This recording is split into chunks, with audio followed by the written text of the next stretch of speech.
আসসালামু আলাইকুম। প্রিয় দর্শক, অন্য মঞ্চের আলাপচারিতায় আপনাদের সকলকে আমন্ত্রণ জানাচ্ছি। প্রিয় দর্শক, আপনারা জানেন যে আজকে একটা গুরুত্বপূর্ণ বৈঠক হওয়ার কথা, বিষয় নিয়ে আলোচনা করতে চাই। আজকে আমাদের সঙ্গে আলোচনার জন্য আছেন যে যেখানে আছেন ভালো থাকবেন, সেটাই আমার প্রত্যাশা। বাংলাদেশে এখন তিনটি বিষয় নিয়ে বেশ আলোচনা, টক অব দি কান্ট্রি। প্রথম হচ্ছে আইন শৃঙ্খলা পরিস্থিতি বলতে আর কিছুই নেই। দ্বিতীয় হচ্ছে মবের মাধ্যমে সবকিছু আদায় করা চলছে, রাস্তাঘাট বন্ধ করে যার যা দরকার সেটা আদায় করে নিচ্ছে। তৃতীয় হচ্ছে জাতীয় সংসদের নির্বাচন। আলোচনার সর্বশেষ ধাপে জাতীয় সংসদ নির্বাচন। নির্বাচন কি হচ্ছে নাকি ইউনূসের অধীনে নির্বাচন হবে, এটা নিয়েও ব্যাপক আলোচনা চলছে। আমরা সেই বিষয়গুলো একটু খতিয়ে দেখি। অনেকেই বলছেন ডক্টর ইউনূসের পক্ষে কোনোভাবে নির্বাচন ওঠানো সম্ভব না, কেননা তিনি ঢাকার একটি ঘটনাকেই নিয়ন্ত্রণ করতে পারেন না। আইন শৃঙ্খলা পরিস্থিতি এক ঢাকারই নিয়ন্ত্রণ করার ক্ষমতা, যোগ্যতা তার নেই।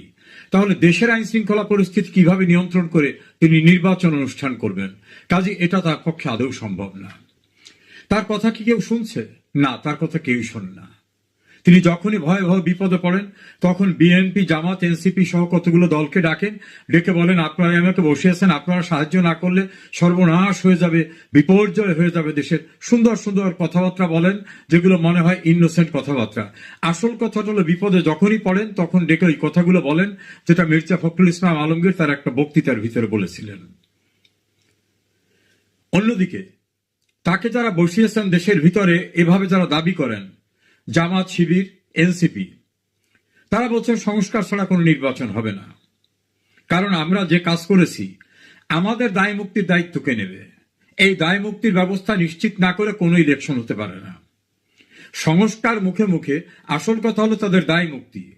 আমেরিকা থেকে নিয়ে আসা ডক্টর আলী রিয়াজ পরিষ্কারভাবে বলছেন আমরা সবাই মিলে সংবিধান ভঙ্গ করেছি, আমাদের মৃত্যুদণ্ড হতে পারে। ছাত্র আন্দোলনের দুই সমন্বয়ক দুইটি টেলিভিশনে আলাপচারিতায় পরিষ্কারভাবে বলছেন যে আমরা সংবিধান ভঙ্গ করে এটা করেছি, শেখ হাসিনা ফিরে আসলে আমাদের মৃত্যুদণ্ড জোর করে দেওয়া লাগবে না, আইনেই আমাদের মৃত্যুদণ্ড হয়ে যাবে, স্বাভাবিক আইনি।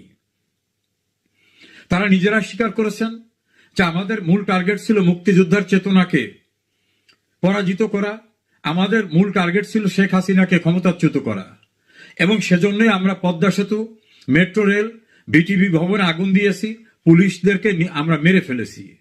এর সঙ্গে আরো বলেছেন আমরা 5 তারিখে শেখ হাসিনা সরকারের পতন না হলে অস্ত্র তুলে নিতাম। সেজন্য নাহিদ নাকি ভিডিও বার্তা তৈরি করে রেখেছিল। আসিফ মাহমুদ সজীব ভুইয়া তার ইন্টারভিউ তো সেটা বলেছেন। তো অস্ত্র যদি তুলে নিতে হয় তাহলে অস্ত্র তাদের কাছে ছিল, সে অস্ত্রগুলো কোথায়? এই অস্ত্রগুলো নিশ্চয়ই তাদের দিতে হবে। সরকার পাল্টালে, এখন না হয় তাদের সরকার, চিরদিন তো থাকবে না, তখন কি হবে? এইসব প্রশ্নগুলো তাদের মাথায় ঘুরপাক খাচ্ছে। ফলে তারা তাদের দায় মুক্তি সহ অন্যান্য বিষয়গুলো নিশ্চিত হতে চাচ্ছেন। এর বাইরে গিয়ে কোনো নির্বাচনে তারা সম্মত না। তারা প্রচন্ড অখুশি, বেজয় অখুশি। তারা তিরুসকে বলছেন বেঈমান, গাদ্দার। আসিফ নজরুলকে বলছেন ভণ্ড, ভণ্ডামি করছে। লন্ডনে গিয়ে ডক্টর ইউনূস সরকার বিক্রি করে দিয়ে আসছেন, সেজদা করে আসছেন, এমন তির্যক ভাষায় গালিগালাজ তাদেরকে করতেছেন।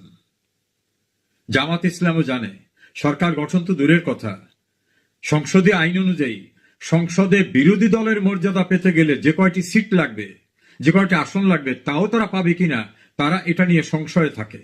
ফলে তারাও জানে পরে যারা গভর্নমেন্ট ফর্ম করতে পারে যদি নির্বাচন হয়, তাহলে ওনাদের অবস্থা কি হবে।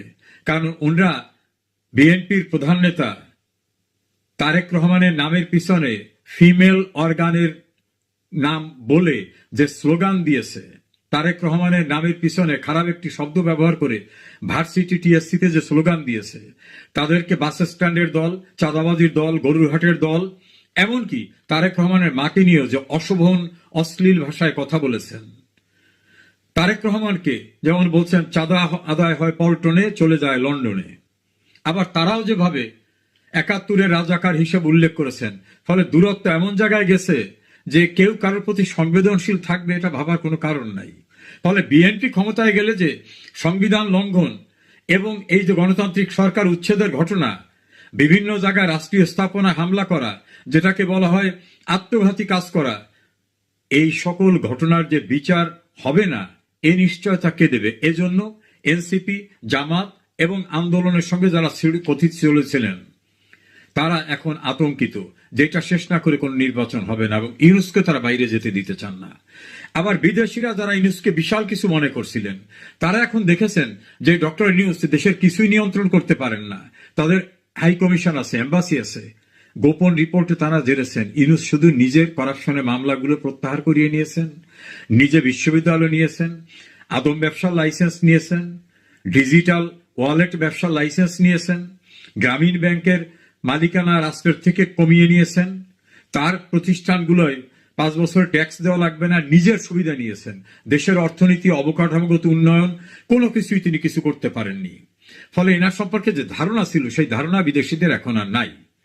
ফলে সেখানের কোনো সাপোর্ট পাচ্ছে না। 11টি দেশ সফর করছেন, সেখান থেকে কোনো সাহায্য আসে নাই, বিদেশে সাহায্য নাই। দেশে তাকে যারা আসন করে বসিয়েছিল তারাও এখন তার উপর নাখোশ।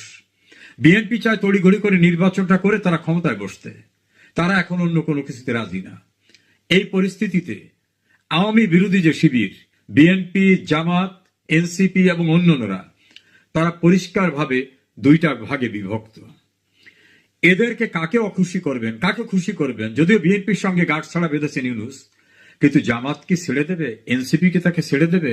যারা এখনই বলতেছে উনি বেঈমান, উনি গাদ্দার, উনি সরকার বিক্রি করে দিয়ে আসছেন, ওনার প্রধান উপদেষ্টার সবচেয়ে বিশ্বস্তজন তাকে বলা হচ্ছে ভণ্ড।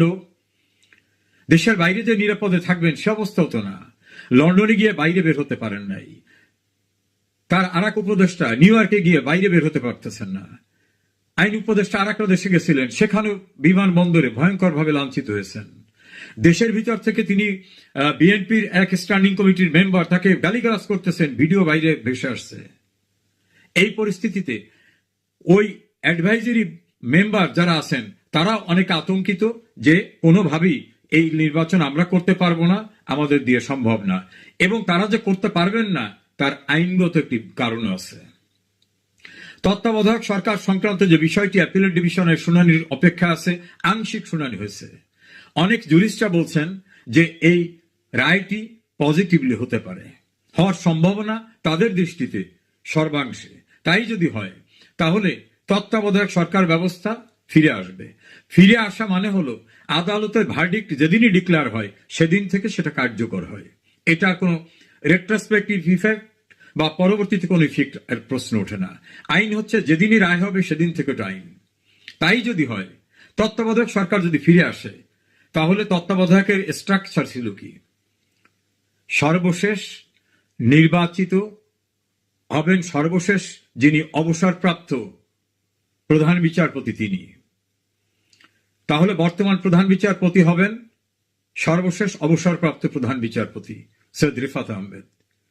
সঙ্গত কারণে তিনি তত্ত্বাবধায়ক সরকারের প্রধান উপদেষ্টা হতে পারেন। যদি তার প্রতি কারো আস্থা না থাকে বা তিনি যদি রাজি না থাকেন, সেক্ষেত্রে বিকল্প হতে পারে তার পূর্বে যারা অবসরপ্রাপ্ত প্রধান বিচারপতি, বিচারপতি হাসান ফয়েজ সিদ্দিকী, বিচারপতি সৈয়দ মাহমুদ হোসেন, বিচারপতি জনাব মোজাম্মেল হোসেন, অন্য কয়েকজন আছেন যারা রিজাইন দিয়েছেন। রিজাইন হবে না, হতে হবে অবসরপ্রাপ্ত। যদি সেক্ষেত্রে কোনো বিপত্তি হয় তাহলে এর পূর্বে যারা অবসরপ্রাপ্ত আপিল বিভাগের বিচারক, সেখানে আছেন আপিল বিভাগ থেকে যারা অবসরে গেছেন জনাব নুরুজ্জামান, জনাব ইমান আলী, জনাব হাফিজ, জনাব নাজমুনারা সুলতানা সহ আরো অনেকে। এতগুলি স্তর অতিক্রম করতে হবে। যদি এদের কাউকে না পাওয়া যায় তখন বাইরের কাউকে আনা যেতে পারে, বা রাষ্ট্রপতি নিজেই তত্ত্বাবধায়ক সরকারের প্রধান উপদেষ্টা হতে পারেন, পূর্বে যে স্ট্রাকচারটা ছিল। তো এতগুলো লোকের ভিতর থেকে কি একজনকে পাওয়া যাবে না? ডেফিনেটলি পাওয়া যাবে। তাহলে রায় ঘোষিত হওয়ার দিন থেকে তত্ত্বাবধায়ক সরকার এস্টাবলিশড হলে কোনোভাবেই ডক্টর ইউনুস আর ক্ষমতায় থাকার কোনো সুযোগ নাই। তো ক্ষমতায় থাকার সুযোগ না থাকলে তার তো তত্ত্বাবধায়ক সরকারের প্রধান হওয়ার কোনো লিগ্যাল বেসিস নাই। তাই যদি না থাকে তাহলে তার অধীনে ফেব্রুয়ারিতে কিভাবে নির্বাচন হয়? আমি যদি কথার কথা ধরেই নেই যে ফেব্রুয়ারিতে নির্বাচন হতে পারে, সেক্ষেত্রেও তো ডক্টর ইউনূসের থাকার সুযোগ নাই। আমার কাছে অন্য তথ্য আছে। তিনি এখন তার পরিষদ সহ যে কোনো অজুহাতে ছেড়ে যাওয়ার জন্য খুবই ব্যস্ত।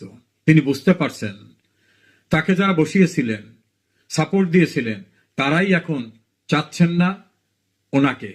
তারা দ্বিধা বিভক্ত হয়ে গেছেন। তারা বুঝতে পারছেন উনি তাদের সঙ্গে তাদের ভাষায় গাদ্দারি, বেইমানি, বিশ্বাসঘাতকতা করেছেন।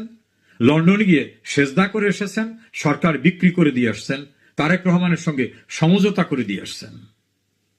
ফলে তারা আর ওনার দায়িত্ব নেবেন না। তবে তারা উনি যেন তেন উপায় নির্বাচন করে বিএনপিকে বসিয়ে দেবেন, এটাই তারা রাজি না। কারণ তাহলে তাদের ফাঁসির রজ্জু কে ছাড়াবে? একাধিক সমন্বয়ক তো পাবলিকলি বলছেন শেখ হাসিনা ফিরে এলে আমাদের জোর করে সাজা দেওয়া লাগবে না, আইনেই স্বাভাবিকভাবে আমাদের মৃত্যুদণ্ড হবে, যেহেতু আমরা সংবিধান ভঙ্গ করেছি। ডক্টর আলী রিয়াজ তো বলছেন এই যে আমরা যারা বসা আছি আমরা সবাই মিলে সংবিধান লঙ্ঘন করেছি। তাহলে সংবিধান লঙ্ঘন করার পরিণতি কি হতে পারে এটা তারা ভালো করে জানেন।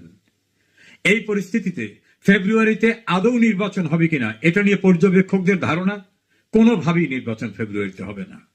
কারণ আইন শৃঙ্খলা পরিস্থিতির এত ভয়াবহ অবনতি হয়েছে, মবের রাজ্য এমনভাবে কায়েম হয়েছে, কোথাও কোনো ব্যবস্থাপনা নাই। এই অবস্থা কিসে নির্বাচন হবে? অন্যদিকে তো নির্বাচনের পক্ষে বিপক্ষে দুইটা গ্রুপ আছে। যারা চান আগে তাদের প্রোটেকশন, তাদের দায় মুক্তি হোক, তাদের কথিত জুলাইয়ের সনদ বাস্তবায়ন হোক। বিএনপি চায় এসব বাস্তবায়ন তো বাইরে বসে করা যাবে না, সংসদে গিয়ে করতে হবে। তাহলে আগে সংসদ নির্বাচন হোক। পরিষ্কার বিভক্ত। এই অবস্থায় আইন শৃঙ্খলা পরিস্থিতি পক্ষে নেই।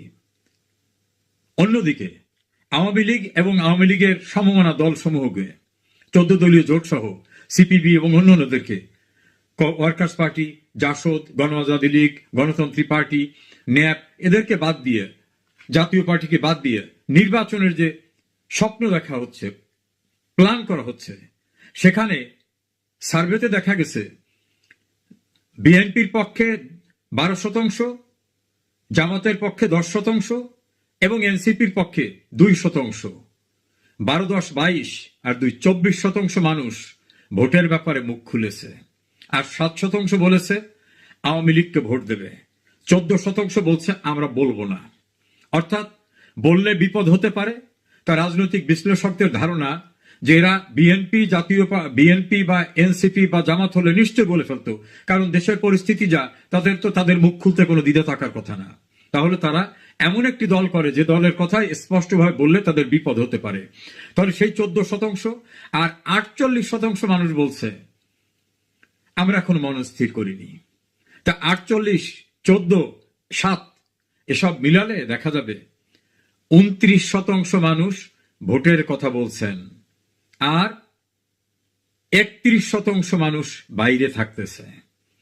তাই 31% মানুষকে নিয়ে ভোটে 71% মানুষ বাইরে থাকতেছে, 29%কে নিয়ে ভোট।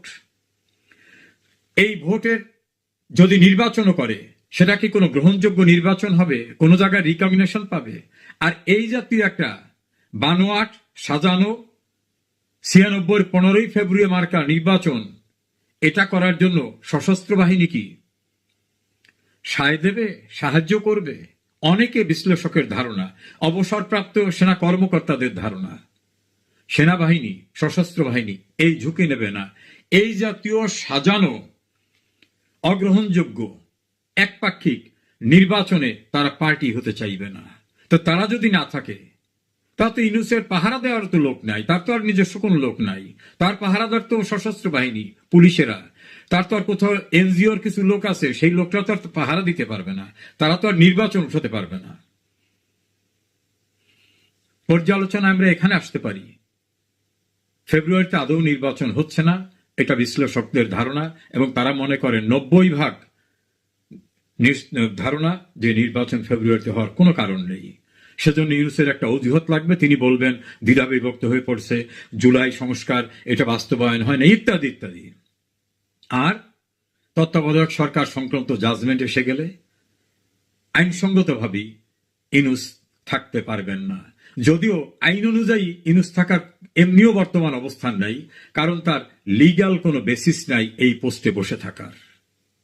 সব মিলে ইউনূসের অধীনে যে নির্বাচন হচ্ছে না, এটা পরিষ্কার। ইউনূস এবং তার ঘনিষ্ঠজনরা ক্ষমতার পাহারাদারদের কাছ থেকে যখনই বাইরে চলে যাবেন, দেশের ভিতর নিরাপদ না।